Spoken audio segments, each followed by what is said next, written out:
नमस्कार दोस्तों, आज की इस वीडियो में मैं आपके लिए लेकर आया हूं उत्तर प्रदेश से जुड़ी सबसे महत्वपूर्ण और ताज़ा खबरें। वीडियो शुरू करने से पहले कमेंट बॉक्स में जरूर बताएं कि आप किस जिले, शहर या गांव से हमारा ये वीडियो देख रहे हैं। और हाँ, वीडियो को लाइक करना न भूलें। चैनल पर नए हैं तो प्लीज़ चैनल को सब्सक्राइब कर लें और बेल आइकन ऑल पर सेट कर लें।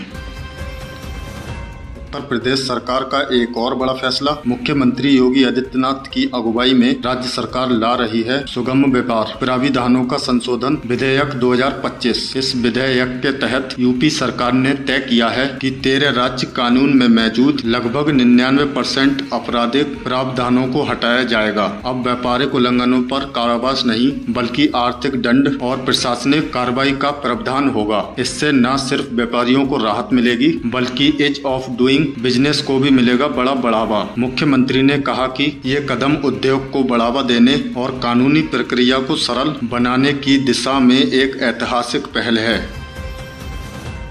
चलिए बढ़ते हैं अगली खबर की तरफ। ये खबर निवेश और औद्योगिक सुधार से जुड़ी है। सरकार ने निवेश मित्र 3.0 जैसे डिजिटल सिग्नल विंडो टूल्स को बढ़ावा देने का फैसला किया है ताकि निवेश प्रक्रिया को और भी आसान और पारदर्शी बनाया जा सके। इस सुधार पैकेज का मकसद है उद्योग और श्रमिकों के बीच संतुलन बनाना, यानी निवेश बढ़े लेकिन रोजगार और श्रमिक हित भी मजबूत हो। अब निवेश सिर्फ आंकड़ों की बात नहीं, जमीन पर असर दिखाने वाला कदम बन रहा है।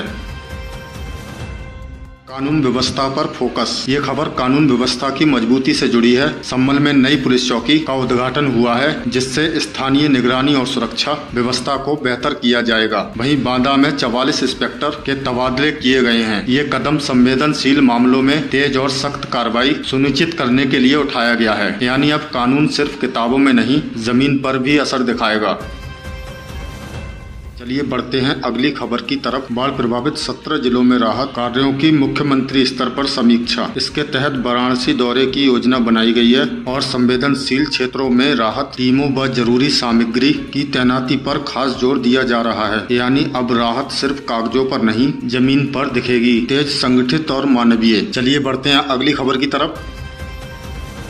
सीएम योगी का बड़ा फैसला। अब पूर्व सैनिकों और दिव्यांगजनों को मिलेगी स्टाम्प ड्यूटी में छूट। उत्तर प्रदेश ने 20,000 रुपए तक की संपत्ति खरीदने पर स्टाम्प ड्यूटी पूरी तरह माफ करने का ऐलान किया है। इस फैसले से पूर्व सैनिकों, दिव्यांगजनों और उनके परिवारों को पूरा लाभ मिलेगा। सरकार का उद्देश्य है कि रिटायर जवानों और दिव्यांग नागरिकों को सम्मान और सुविधाएं दोनों मिले। इस योजना के तहत एनटीसी और आरपीटीआई जैसे स्थानों में छूट लागू होगी, जिससे शिक्षा और पुनर्वास को बढ़ावा मिलेगा। ये कदम न सिर्फ आर्थिक राहत देगा बल्कि समाज में समावेशिता और सम्मान की भावना को मजबूत करेगा।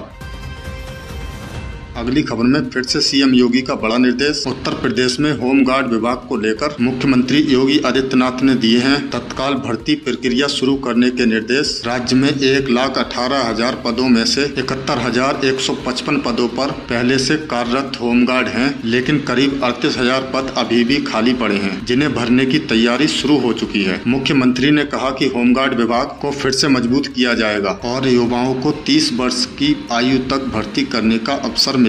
इसके लिए एक नया बोर्ड गठित किया जाएगा जो पूरी प्रक्रिया को पारदर्शी और तेज बनाएगा। इस कदम से न सिर्फ सुरक्षा व्यवस्था को मजबूती मिलेगी बल्कि युवाओं को मिलेगा रोजगार का सुनहरा मौका। मुख्यमंत्री ने यह भी कहा कि डिजिटल प्लेटफॉर्म पर भर्ती प्रक्रिया को लाया जाएगा जिससे पारदर्शी और जवाबदेही सुनिश्चित हो सके।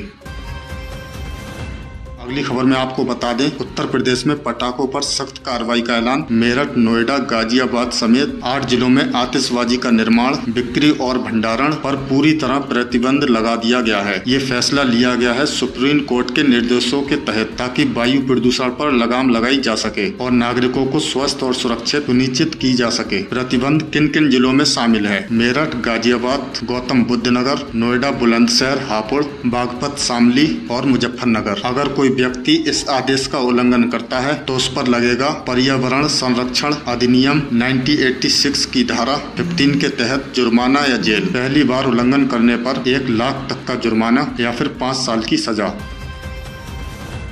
चलिए बढ़ते हैं अगली खबर की तरफ। ग्रेटर नोएडा के ग्रामीण इलाकों में विकास की नई पहल। ये खबर विकास की नई दिशा की ओर इशारा करती है। ग्रेटर नोएडा के ग्रामीण इलाकों में अब स्वच्छता और विकास समितियां बनाई जा रही हैं। इनका मकसद है शहरी सीमा से सटे गाँव में बुनियादी सुविधाएं जैसे सड़क, पानी, सफाई और रोशनी को बेहतर बनाना। यानी अब गाँव भी शहर की रफ्तार में शामिल होंगे।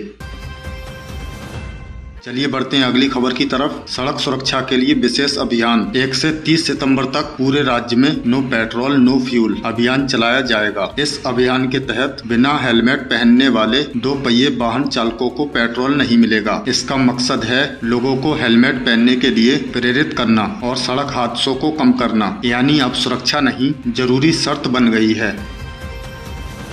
चलिए बढ़ते हैं अगली खबर की तरफ। प्रयागराज में गंगा और यमुना का जल स्तर खतरे के निशान के करीब। राहत शिविरों में प्रभावित की संख्या बढ़ रही है। जिला प्रशासन ने निगरानी बढ़ाई और संसाधनों की तैनाती की।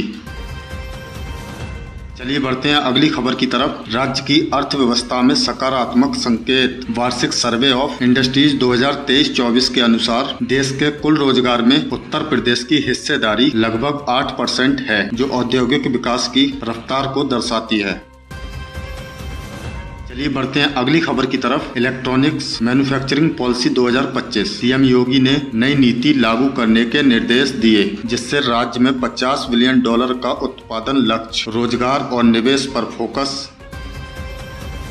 चलिए बढ़ते हैं अगली खबर की तरफ। रोजगार महाकुंभ 2025 की शुरुआत। लखनऊ में 26 से 28 अगस्त को आयोजित 50,000 से ज्यादा युवाओं को नौकरियां। अंतर्राष्ट्रीय अफसरों सहित रोजगार रथ पूरे राज्य में जागरूकता फैला रहा।